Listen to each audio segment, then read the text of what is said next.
Lebih baik tidak bisa melihat. Bab 209. Subuh hari, Yuki tiba-tiba terbangun dan menyadari dirinya sudah tertidur di atas ranjang.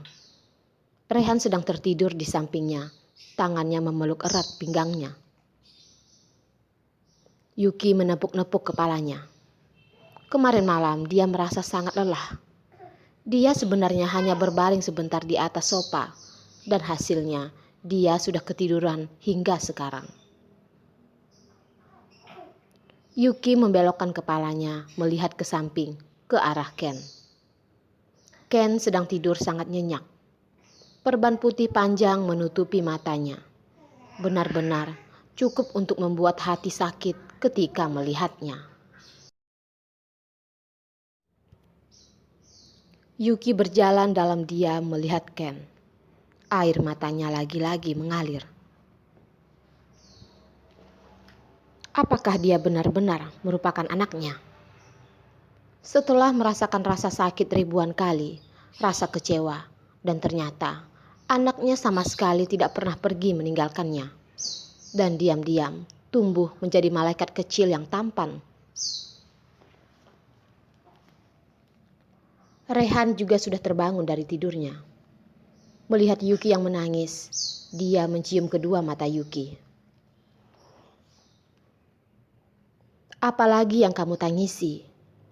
Bukankah kemarin dokter sudah memberitahu Ken sudah tidak apa-apa?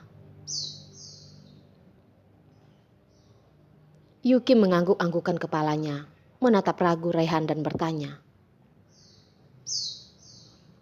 kapan hasil DNA akan keluar?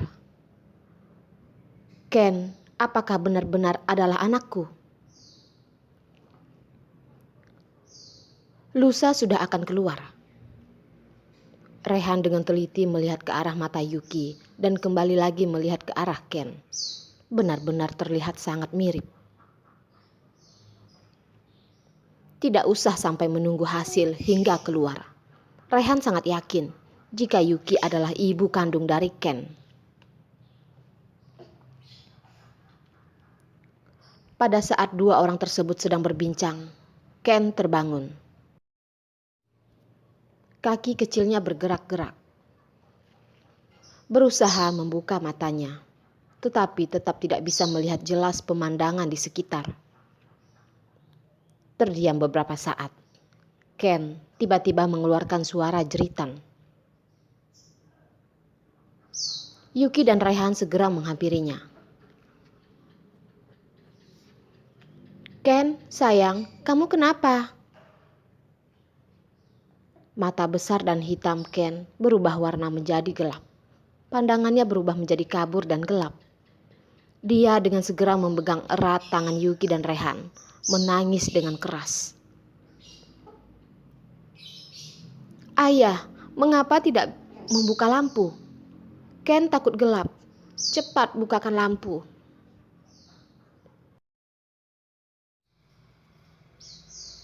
Anak yang polos sedang menangis dengan kencang. Benar-benar membuat hati Yuki seperti sedang ditusuk oleh benda tajam. Anak bodoh, dia masih tidak tahu jika untuk sementara dia tidak akan bisa melihat. Masih mengira jika gelap karena tidak dihidupkan lampunya.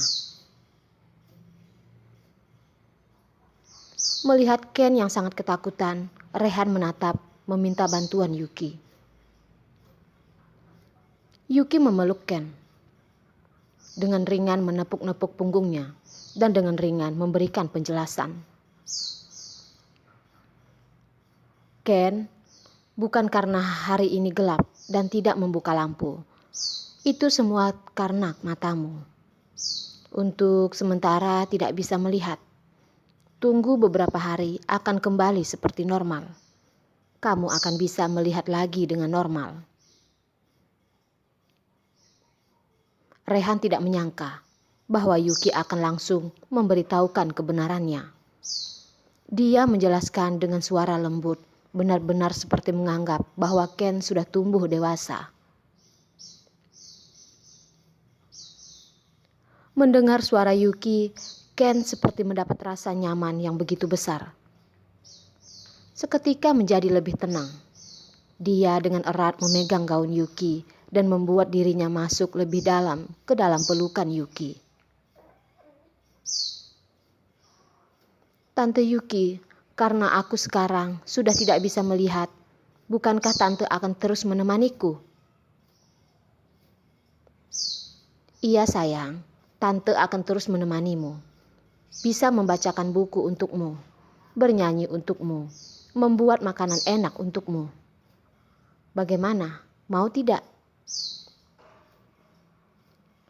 Yuki dengan lembut membelai kepala Ken. Hatinya merasa dipenuhi dengan gula yang manis. Mata Ken berbelok, menunjukkan senyum khas seorang anak kecil. Jika Tante Yuki bisa terus menemaniku, aku rela tidak bisa melihat selamanya. Tidak boleh berbicara seperti itu, Ken. Ken kami akan bisa dengan cepat membaik. Yuki dengan cepat memutuskan ucapan Ken yang tidak bagus itu. Karena takut, Ken merasa lapar. Dengan cepat, Yuki menyuruh Rehan menyiapkan makanan. Sarapan pagi yang sangat sederhana. 1 mangkuk bubur dan 1 telur rebus. Masih ada beberapa sayur dan buah-buahan. Nutrisi yang sangat terjaga.